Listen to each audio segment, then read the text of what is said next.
पर एक पुराना नीम का पेड़ खड़ा था। उसी पेड़ के नीचे रघु रोज सुबह अपना छोटा सा दाल चावल का ठेला लगाता था। ठेले पर एक बड़ा भगोना दाल का, एक भगोना चावल का और 2-4 कटोरियां। दिन भर मुश्किल से 5-6 ग्राहक आते थे। उस दिन भी धूप तेज थी। रघु अपने ठेले के पास बैठा सोच रहा था कि आज फिर कितना कम धंधा हुआ। तभी एक आदमी जो रोजाना उसके यहाँ खाना खाता था। अरे रघु भाई, तुम ये ठेला चलाकर घर कैसे चलाते हो? रघु ने एक लंबी सांस ली और बोला, क्या बताऊं भैया, मुश्किल से घर का खर्च निकलता है, ऊपर से पुराना कर्ज भी है। अब तो बस इसी में गुजारा कर रहे हैं। अरे यार, दाल चावल बेच के क्या कमाओगे? कभी कुछ नया बनाने का सोचा?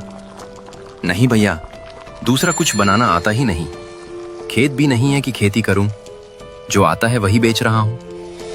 देख भाई, अगर आगे बढ़ना है ना तो कुछ अलग करना पड़ेगा। लोग नए स्वाद के पीछे जाते हैं। ये कहकर वो चला गया। रघु की आंखों में सोच के बादल छा गए। सच कह रहा था वो। आखिर क्या बनाऊं जो लोग पसंद करें और अच्छा दाम भी मिले। उसी समय एक महिला अपने छोटे बेटे का हाथ पकड़ कर आई। चल बेटा, दाल चावल खा लेते। नहीं माँ, मुझे दाल चावल नहीं चाहिए, मुझे बिरयानी खानी है। बेटा मुंह बिगाड़ते हुए बोला, बेटा यहाँ बिरयानी नहीं मिलती और वो बहुत महंगी भी होती है। चल दाल चावल खा ले। नहीं, मुझे नहीं खाना। महिला ने मजबूरी में ठेला छोड़ दिया और बेटे को लेकर चली गई। रघु ये सब चुपचाप देख रहा था।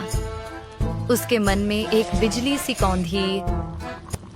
बिरयानी, हाँ, लोग बिरयानी पसंद करते हैं, महंगी भी है, शायद यही बिके। शाम को जब रघु ने ठेला समेटा और घर पहुंचा तो उसका चेहरा उम्मीद से चमक रहा था। कमला, उसने अपनी पत्नी को आवाज दी।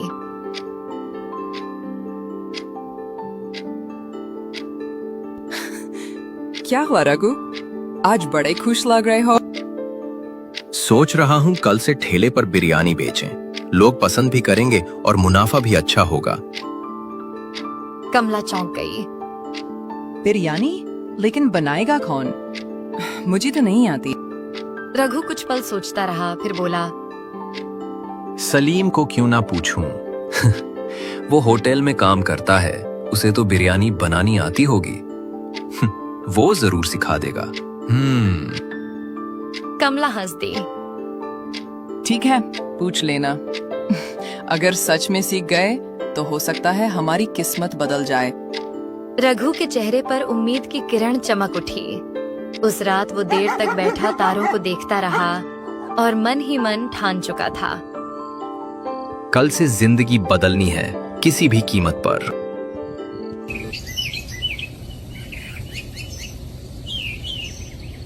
अगली सुबह रघु सूरज निकलने से पहले ही उठ गया। चेहरे पर उत्साह साफ झलक रहा था। जल्दी जल्दी नहा धोकर उसने कपड़े पहने और अपने दोस्त सलीम के घर की ओर चल पड़ा। गांव की पगडंडी पर हल्की हल्की धुंध थी, मगर रघु के कदमों में एक नई उम्मीद की रफ्तार थी। सलीम के घर पहुंचते ही दरवाजे पर दस्तक दी।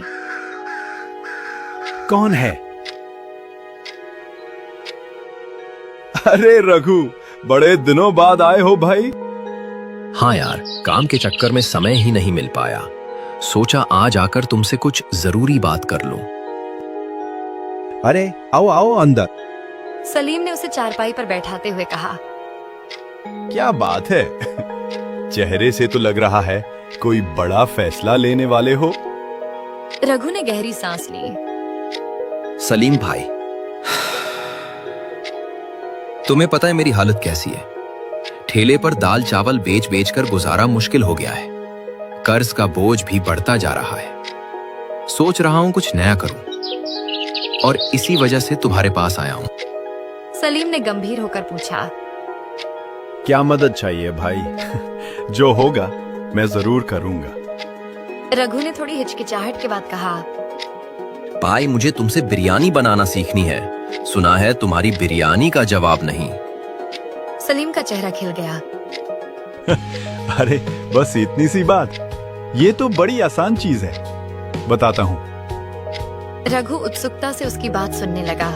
सलीम बोला, सबसे पहले बताओ, मटन की बिरयानी बनाओगे या चिकन की? मटन की। गांव में लोग मटन ज्यादा पसंद करते हैं। ठीक है। सलीम ने हाथ से इशारा करते हुए समझाना शुरू किया। तो सबसे पहले मटन को अच्छे से धो लेना, फिर उसमें दही, लाल मिर्च पाउडर, खड़े मसाले, तेल, हरी धनिया और पुदीना डालकर अच्छी तरह मिक्स कर दो। इसे कुछ देर मैरिनेट होने दें। रघु उत्सुकता से उसकी बात सुनने लगा। सलीम बोला, जब तक मटन मैरिनेट हो रहा है, तुम चावल उबाल लो। उसमें भी खड़े मसाले और थोड़ा नींबू डालना, इससे खुशबू बढ़ेगी। फिर मटन को धीमी आंच पर पकाना, करीब 90% पक जाए, तब उसके ऊपर चावल डालकर ढक दो। फिर 30 मिनट दम लगाना और तैयार। रघु उत्साह से बोला, अरे भाई, ये तो सच में आसान है, बस सही तरीके से पकाना होगा। हाँ, आसान है, लेकिन याद रखना, दम और धीमी आंच ही असली स्वाद लाती है। अगर ये सीख गए तो यकीन मानो लोग उंगलियां चाटेंगे।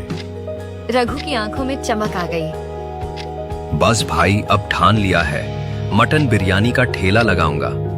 उम्मीद है कुछ कमाई हो जाएगी। तुम मेहनती हो रघु।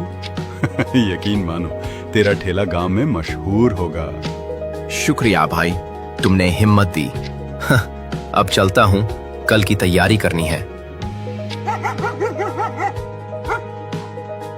घर लौटकर रघु ने कमला को सब बताया। कमला मुस्कुराई। अच्छा हुआ सलीम ने बता दिया। कल देखते हैं लोग पसंद करते हैं या नहीं। लेकिन दाम क्या रखोगे? 100 रुपया प्लेट रखूंगा, सही मुनाफा होगा। ठीक है, तो फिर अब इसे तैयारी शुरू कर दो। रघु के दिल में नई ऊर्जा थी। उस रात उसने बिरयानी का हर स्टेप बार बार याद किया और अगली सुबह का सपना सजोते हुए तैयारी में लग गया।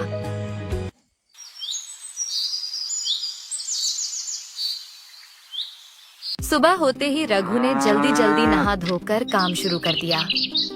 उसके चेहरे पर अब पहले जैसी थकान नहीं, बल्कि उम्मीद की चमक थी। उसने ताजा मटन अच्छे से धोया और सलीम की बताई रेसिपी याद करते हुए उसमें दही, लाल मिर्च पाउडर, खड़े मसाले, पुदीना और हरा धनिया डालकर प्यार से मसालों में लपेट दिया। कामला, देखना, आज गांव में ऐसा स्वाद फैलेगा कि लोग खुद चल कर आएंगे। हाँ, भगवान करे आज तेरा ठेला लोगों की पसंद बन जाए। मैं भी तेरी मदद करती हूँ। रघु ने चावल उबालते हुए नींबू का रस और मसाले डाले। रसोई से फैलती खुशबू ने खुद रघु को भी भूख महसूस करवा दी। बड़े बड़े हांडों में बिरयानी भरकर उसने ठेला सजाया और गांव के मुख्य चौराहे पर पहुंच गया। जैसे ही बिरयानी का पहला दम खुला, उसकी खुशबू चारों ओर फैल गई। राह चलते लोग रुककर देखने लगे। तभी कल वाली महिला और उसका छोटा बेटा वहां से गुजरे। माँ, देखो देखो, यहाँ मटन बिरयानी है। बच्चा उछलते हुए बोला। महिला चौंक गई। अरे हाँ, यहाँ बिरयानी, वो भी मटन की। चलो आज खाते हैं। दोनों ठेले के पास पहुँचे। भैया, क्या सच में बिरयानी है? हाँ दीदी, आज स्पेशल मटन बिरयानी है। एक बार खाकर देखिए, उंगलियां चाटते रह जाएंगी। अच्छा, कितने की प्लेट है? बस 100 रुपए की एक प्लेट और उसमें 2 बड़े मटन के पीसेस मिलेंगे। रघु ने प्यार से एक प्लेट परोसी। महिला और बेटा जैसे ही खाने लगे, उनके चेहरे खिल उठे। अरे भाई, ये तो कमाल की बिरयानी है। महिला ने चौंक कर कहा। बेटा खुशी से बोला, माँ, ये तो रेस्टोरेंट से भी अच्छी है। एक प्लेट और दे दो। महिला हंसते हुए बोली। रघु के दिल में खुशी की लहर दौड़ गई। उसने तुरंत दूसरी प्लेट बना दी। महिला ने खाते खाते कहा, भैया, अब दाल चावल मत बनाना, तुम्हारी मटन बिरयानी तो लाजवाब है। इसी बीच 2 बुजुर्ग आदमी ठेले के पास आए। अरे रघु, आज क्या मटन का जायका खिला रहे हो सबको? एक ने हंसते हुए पूछा। रघु बोला, काका, सिर्फ मटन नहीं, मटन बिरयानी है। लीजिए चखिए। वाह, मेरी तो पसंदीदा डिश है। 2 प्लेट लगाओ। जैसे ही बुजुर्गों ने पहला निवाला लिया, एक ने उंगलियां चाटते हुए कहा, भाई क्या बात है, ये तो सच में लाजवाब बनी है। और ये मटन इतना मुलायम कि मुंह में ही घुल रहा है। मसालों का स्वाद तो गजब है। धन्यवाद काका, आपकी दुआ से ही तो ये सब है। धीरे धीरे ठेले पर भीड़ बढ़ने लगी। लोग खुशबू से खींचे चले आ रहे थे। शाम तक बिरयानी का एक भी दाना बाकी नहीं बचा। रघु ने खाली हांडों को देखकर चैन की सांस ली और खुशी से घर लौट आया। कमला, उसने दरवाजे पर कदम रखते ही आवाज दी, आज तो चमत्कार हो गया। एक दिन में उतनी कमाई हुई जितनी महीने भर में नहीं होती थी। कमला खुशी से बोली, सच? वाह भगवान, अब तो हमारा सारा कर्ज उतर जाएगा। तेरा ठेला मशहूर हो गया रघु। रघु ने गहरी सांस ली और कहा, हाँ कमला, आज लगा कि मेहनत और सही सोच से जिंदगी सच में बदल सकती है। उस रात रघु और कमला के चेहरे पर संतोष की मुस्कान थी। घर में खुशबू बिरयानी की नहीं, सपनों के सच होने की थी। अगले दिन रघु ठेला लेकर उसी जगह पहुंचा। ठेले के पास पहले से ही ग्राहकों की लाइन लगी थी। तभी सलीम वहां आया और मुस्कुराकर बोला,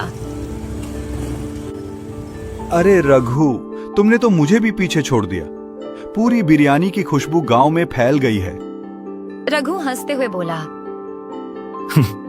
अरे यार, पहले खुद खा तो लो, फिर बताना कैसी है। सलीम ने सिर हिलाया। खाने की जरूरत नहीं। लोगों की तारीफें सुनकर ही पता चल गया है कि तूने कमाल कर दिया है। रघु भावुक होकर बोला, भाई, ये सब तेरी वजह से हुआ है। तूने मुझे रास्ता दिखाया। तेरे इस एहसान को मैं जिंदगी भर नहीं भूलूंगा। अरे यार, दोस्तों के बीच एहसान नहीं होता।